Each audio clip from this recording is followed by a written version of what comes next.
Nick Diaz doesn't exactly play by the rules. You know, I'm like, y'all can get knocked up.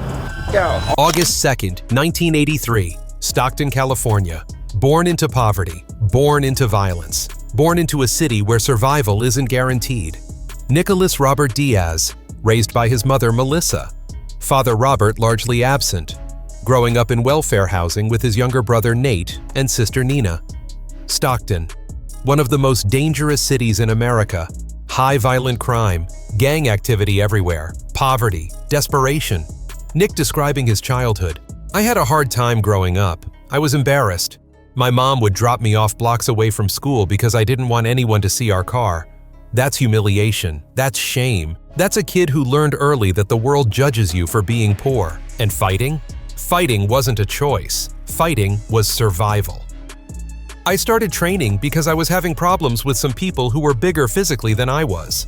11 years old. Nick starts training in mixed martial arts with his little brother Nate. Karate, Aikido, wrestling, whatever they could find. 16 years old. Joined Cesar Gracie's Brazilian Jiu-Jitsu Academy, training under Bulgarian national Sambo champion Valery Ignatov, learning to survive. Tokay High School, freshman year, swimming team. Then drops out after 1 year. School wasn't for him. The streets were calling. Fighting was calling. Welcome to the tragic fate of Nick Diaz. The kid from Stockton who became a champion. The warrior who couldn't escape his demons. The fighter who never wanted to fight. This is his story, before the UFC, during the UFC, and after the UFC. Let's talk about the rise, because Nick Diaz wasn't just good, he was special. 2001, 18 years old, Nick goes official fights. May 2002, IFC Warriors Challenge 17, Nick defeats Chris Lytle by decision. Wins the IFC Welterweight Championship, 19 years old and already a champion. 2003, UFC 44, UFC debut, defeats Jeremy Jackson by armbar in the 3rd round, completes their trilogy. Won 1, lost 1, wins the rubber match. Same year. WEC 6, December 2003, defeats Joe Hurley by Kimura submission, wins the WEC Welterweight Championship. 20 years old. 2 championships, UFC and WEC. The kid from Stockton is on top of the world. UFC 47, April 2004, Mandalay Bay Events Center, Las Vegas, Nevada. Nick, the statement, the moment Nick Diaz put himself on the MMA map forever. But the UFC? The UFC didn't appreciate Nick. 3 fights later, Nick leaves. Fights in Pride. Fights in Strikeforce. Fights in Elite XC. Fights everywhere except the UFC. 2009, Strikeforce. This is where Nick becomes legendary. April 2009, Strikeforce, Shamrock vs. Diaz. Nick fights Frank Shamrock, MMA legend, the original submission wizard. 5 rounds, war. Shamrock breaks his arm in the 2nd round, keeps fighting anyway. Nick beats him down. TKO stoppage. 3rd round, victory over a legend. But it's just the beginning. January 2010, Asati 10. Strikeforce, Miami. Nick fights Mariusz Jaromskis for the inaugural Strikeforce Welterweight Championship. 1st round, Nick swarms, volume striking, punches from every angle. Jaromskis can't handle the pace. TKO victory, new Strikeforce Welterweight Champion. Then the run, the legendary run. Defends against Mock Sakurai, submission victory. 2nd round, defends against Evangelista Cyborg Santos, armbar. 2nd round, defends against Paul Daly, one of the hardest hitters in MMA. Nick outboxes him. Decision victory. Defends against KJ Noons in the rematch. Decision victory. 4 title defenses. Unbeaten streak. The best welterweight outside the UFC. And it's not even close. And here's what made Nick special. It wasn't just the skills. It was the attitude, the taunting, the showmanship. Lying down during fights, pointing at his chin. What, motherfucker? What? Stockton slap. Open hand slaps to disrespect opponents. Making them mad, making them sloppy. Cardio for days, triathlons, Ironman competitions, swimming since childhood. Nick could fight at a pace nobody else could match. Volume striking, throwing 100-plus punches per round, wearing opponents down, breaking their will, and the trash talk. Oh, the trash talk. I fight for the people of Stockton. 209, motherfucker. Stockton, what? The realness. The authenticity. No fake respect, no playing nice. Just Nick being Nick. 2011, UFC finally brings Nick back.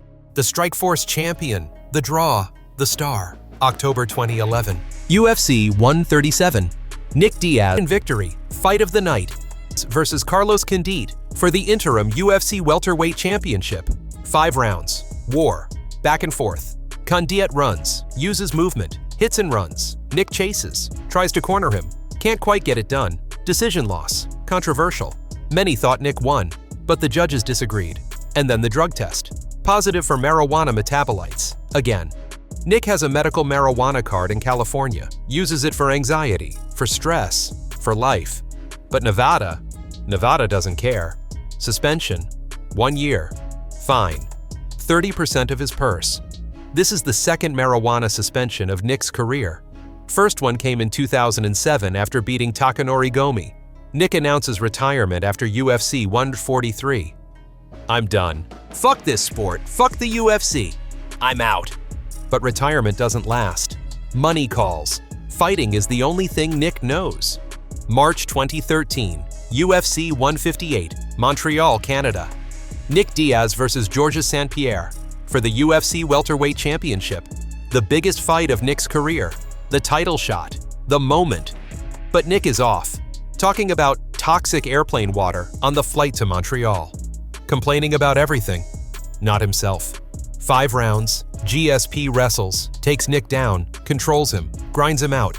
Decision victory. Not even close. Nick loses. Retires again. I'm done for real this time.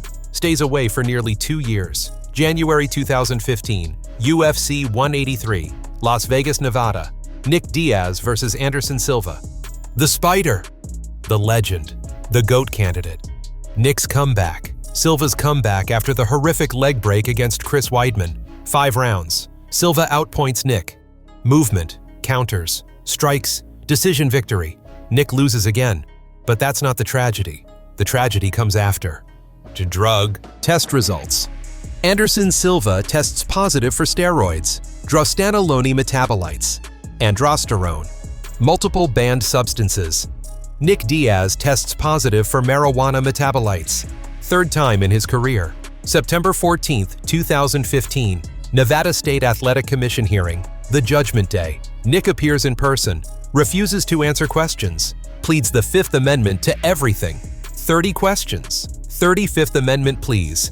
The commission is pissed. Not just about marijuana, about Nick's attitude, his disrespect, his history. They deliberate, discuss a lifetime ban, settle on 5 years. 5 years. For marijuana. 3rd offense, yes, but 5 years. Anderson Silva, the guy who used actual steroids? 1 year suspension. The outrage, the injustice, the absurdity. Petition to the White House, over 100,000 signatures. Free Nick Diaz. Fighters rally behind Nick. Ronda Rousey, testing for marijuana is ridiculous. It's only for political reasons.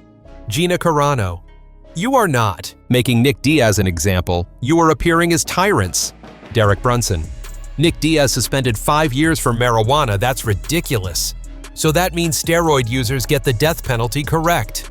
The Nevada State Athletic Commission Chairman Francisco Aguilar, this is not just a marijuana issue. This is an issue of marijuana, a lack of being forthright, a lack of cooperation to make the sport better, a disregard for rules. After the hearing, I'm pretty pissed. I got into this sport for this exact reason, being stuck in a room with people like that. I wanted to tell each and every one of them they're a bunch of dorks. They've done everything they can to keep me from being all the way on top where I should be. They've been doing everything they could to keep me from proving that I'm the best fighter in the world, which I am. 5-year suspension, $165,000 fine, 33% of his $500,000 purse. Career over, except it wasn't quite over. Not yet. January 2016. Settlement. Nick appeals, gets the suspension reduced to 18 months. Fine. Reduced to $100,000. Eligible to return August 1st, 2016. But Nick doesn't return. Not in 2016, not in 2017, Not in 2018, not in 2019, not in 2020. 6 years pass, 6 years of silence, 6 years of absence. And here's where the tragedy gets worse. Because Nick doesn't enjoy fighting. Never did. In his own words, if you don't have anxiety, you probably shouldn't be fighting. You probably haven't made it that far. This sport is 24-hour anxiety. It has to do with dealing with the sparring that I'm going to have, or the workouts that I'm going to have from day to day. My fear is losing. Humiliation in front of a huge audience. Nick Diaz suffers from severe anxiety, social anxiety, performance anxiety, generalized anxiety disorder. Fighting is torture for him. Training is torture. Media is torture. Everything about being a professional fighter is torture. But it's the only thing he knows, the only way he knows to make money, the only profession he has. So he's trapped. Trapped in a career he hates. Trapped doing something that destroys his mental health. Trapped by financial necessity. And the mental health gets worse. Depression, substance abuse, struggles that nobody talks about publicly, but everyone knows privately. September 2021, UFC 266. Nick Diaz returns after 6 years and 9 months away against Robbie Lawler. The rematch 17 years in the making. But it's not the same Nick, not even close. Nick shows up overweight, can't make welterweight. Fight gets moved to middleweight at the last minute. Fight night. Nick looks slow, looks old, looks broken. Robbie beats him up. Third round, TKO stoppage, 44 seconds into round 3. After the fight, Nick reveals the truth. I have ruptured discs in my neck. I only took this fight for financial reasons. I had minimal training. Translation: I needed money. I didn't want to fight. I did it anyway because I'm broke. And then Robbie Lawler offers to help him, in the octagon, on camera. If you need anything, let me know. I'm here for you. Lawler saw it. Everyone saw it. Nick is struggling, badly. And now it gets even darker. 2024. Nick is scheduled to fight Vicente Luque, August 3rd, 2024, at UFC on ABC 7. Fight gets postponed. Rescheduled to December 7th, 2024 at UFC 310. Fight gets canceled again.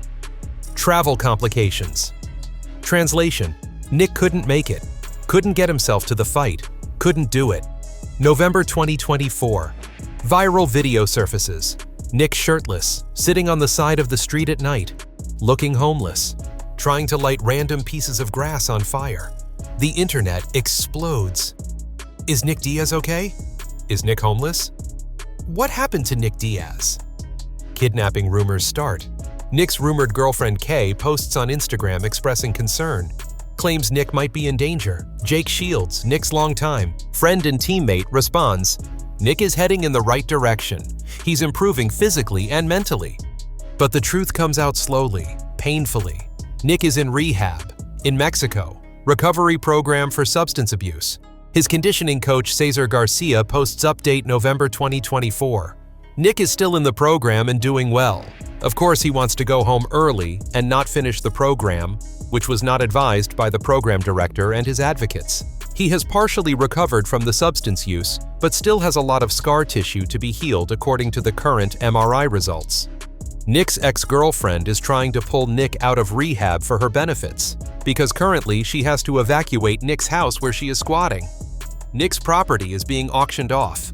It went to foreclosure because Cesar Gracie did not pay the property tax that he promised to pay after the Nick vs. Lawler UFC fight. Let that sink in. Nick is in rehab for substance abuse. His property is in foreclosure. His coach/manager allegedly didn't pay property taxes from fight money. His ex-girlfriend is squatting in his house. Financial ruin, substance abuse, mental health crisis, betrayal by people he trusted. This is the tragic fate of Nick Diaz, the kid from Stockton who became a champion, who fought the best in the world, who won championships in WEC and Strikeforce, who became a UFC legend, destroyed by anxiety, destroyed by a system that punished him for marijuana use while letting steroid users off easy, destroyed by financial mismanagement, destroyed by substance abuse, destroyed by a career he never wanted in the first place. Nick Diaz is 41 years old now. He hasn't won a fight since October 2011, 13 years ago. beat BJ Penn and never won again. Lost to Carlos Condit, lost to Georges St-Pierre, lost to Anderson Silva, later overturned to no contest, lost to Robbie Lawler. And now he's in rehab in Mexico, trying to recover, trying to heal, trying to put his life back together. Jake Shields says he's doing better, says he's heading in the right direction. But the damage is done. The career is over. The money is gone. The house is in foreclosure. The mental health is shattered. And for what? For a career he never enjoyed, for money that disappeared, for glory that faded. Nick once said, "I got into this sport for this exact reason, being stuck in a room with people like that." He fought because he had to, not because he wanted to. Fighting was survival. Fighting was escape from poverty. Fighting was the only way out of Stockton. But fighting destroyed him. The anxiety, the pressure, the scrutiny, the judgment, the drug tests, the suspensions, the commissions. All of it broke Nick Diaz. The saddest part? Nick was right about everything. Right about the commissions being unfair. Right about marijuana not being a performance enhancer. Right about the system being designed to keep him down. But being right doesn't matter when you're broken. When you're in rehab, when your house is being foreclosed, when you haven't won a fight in over a decade, Nick Diaz should be celebrated, should be honored, should be recognized as one of the greatest welterweights who ever lived. Instead, he's a cautionary tale, a warning, a tragedy, the fighter who never wanted to fight, the warrior who couldn't escape the war inside his own mind, the champion who lost everything, Stockton's finest. 209. Stockton, what? But at what cost? Nick Diaz gave everything to MMA, his childhood, his mental health, his physical health, his financial security, his peace of mind. And MMA gave him back championships, fame, money that disappeared, suspensions, anxiety, substance abuse, foreclosure. The sport took everything from Nick Diaz, and now he's trying to put the pieces back together in a rehab facility in Mexico. This is the tragic fate of Nick Diaz. Not a story with a happy ending, not a redemption arc, not a comeback, tale. Just tragedy, pure tragedy. The kid from Stockton who became a champion, who survived poverty and violence and gangs, who conquered the fighting world, only to be conquered by his own demons, by the system that chewed him up and spit him out, by the career he never wanted in the first place. Nick Diaz is still alive, still fighting, not in the octagon anymore, fighting for his sobriety, fighting for his mental health, fighting for a future beyond fighting. And maybe that's the real fight, the one that matters, the one Nick actually needs to win, not against Robbie Lawler, not against Georges St-Pierre, not against Anderson Silva, against himself, against the addiction, against the anxiety, against the demons that have haunted him since childhood. If Nick wins that fight, that's the greatest victory of his career. Greater than any championship, greater than any knockout, greater than any title defense. That's the fight we should all be rooting for Nick Diaz to win. Because the tragic fate of Nick Diaz isn't written yet. The story isn't over. He's in rehab. He's getting help. He's trying to heal. And maybe, just maybe, the kid from Stockton who survived everything Stockton threw at him can survive this too. That's the hope. That's the dream. Welcome to the tragic fate of Nick Diaz, the greatest fighter who never wanted to fight, the champion who lost everything, the warrior still fighting the most important battle of his life, his own survival.